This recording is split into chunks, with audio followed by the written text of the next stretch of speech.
You're watching Yale High School Studio News.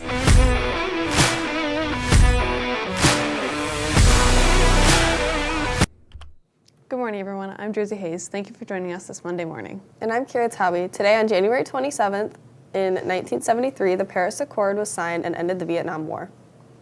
For lunch today, we'll have popcorn chicken. Tomorrow's nacho day.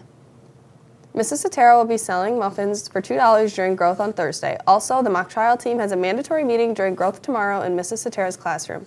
If you have tech and are unable to attend, please see Mrs. Sotero sometime before you leave. We are going to be going over some important information. If you're not in book club but wish to be, please see any book club member or Miss Girardi or send her an email. Students are asked to check their school email for a link for a survey created by Mr. Dykstra. He is seeking feedback and input on how students feel about the timing of exams and how they like the 2 weeks intercession that we had when we came back to school in January. Administration will use the results of the survey to make adjustments and plan for the next school year. We talked to Michael Heffron about last week's snow days. Coming out of a massive break, feeling kind of low that I got to go back to school, but a fade back into the weekend.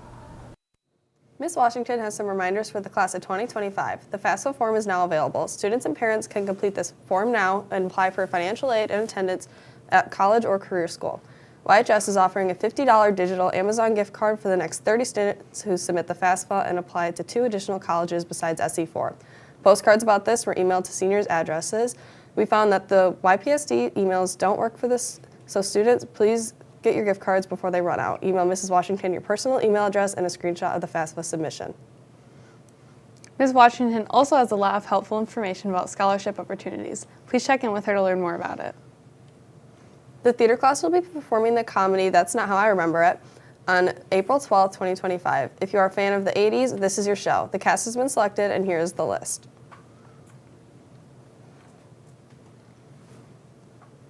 With tomorrow being second semester's first growth day, we will be starting with first period. Congratulations to Autumn Allen for being selected for Michigan All-State Honors Band. She received second chair placement and was chosen amongst thousands of high school musicians who also auditioned. She performed at Michigan Music Conference in Grand Rapids this weekend and was a fine representative of Yale. Congratulations, Autumn Allen. Now let's head over to Leo for a look at today's weather. Thanks, Jersey. Today's high will be slightly above freezing, accompanied by wind gusts of up to 46 miles per hour.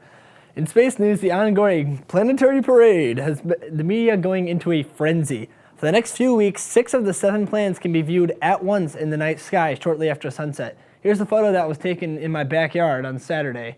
The brightest one is Venus in the west. Saturn is dimmer but clearly visible right below Venus. Jupiter is very bright and high in the south. Meanwhile, Mars is also bright this time of year and is rising in the east, but it's out of frame in this picture. Technically, Uranus and Neptune have also joined the parade, but they require a telescope to view. Mercury is left out because it's on the other side of the sun. But for all of you Mercury enthusiasts out there, it is still visible in the morning, but it's hard to see because of its proximity to the sun. Now let's head back to the news desk for a look at today's sports. Thanks, Leo. This past Saturday, the Bulldog wrestling team hosted the Jim Peltier Classic. Yale took first out of 17 teams. Earning medals for Yale were Pierce Moran, Mackie McClellan, Kirsten McClellan, Finn Rudiger, all taking first. Taking second were Sean Korse, Landon Sofa, Levi Frazier, and Cole McLaughlin. Logan Carrier and William Spain took third. Caden Hackett took fourth. William Lawson, Logan Rhodes, Hunter Cole, and Lane Earl all placed fifth. The girls wrestling team traveled to Warren Mott, where Ember Marriott placed first, Gianna Hoskins and Grace Warnke took second. On Friday, the girls and boys basketball teams played Richmond at home, and both teams came away with W's. The girls played the first game of the night and defeated Richmond 45-14. The Bulldogs are now 11-1 on the season and 7-0, tied for first place in BWAC. The boys team played the nightcap game and beat Richmond 51-40. Jackson Kohler led scoring with 22, including 15 in the first half, and Andrew Hubbard added 13. The Bulldogs are now have an overall record of 14-1, and they are undefeated and first place in the BWAC. We talked to JV basketball player Ryan Rector on Friday, and he talked to us about the game against Richmond. So we had a game against Richmond last night. It went pretty well. We beat them by like 30 points. It was like 63-32, I believe. Overall, as a team, we did pretty good. And yeah. Beginning this week, Coach Garfolo will be leading a Strength for Runners program in the cage every Tuesday and Thursday from 3:15 to 4.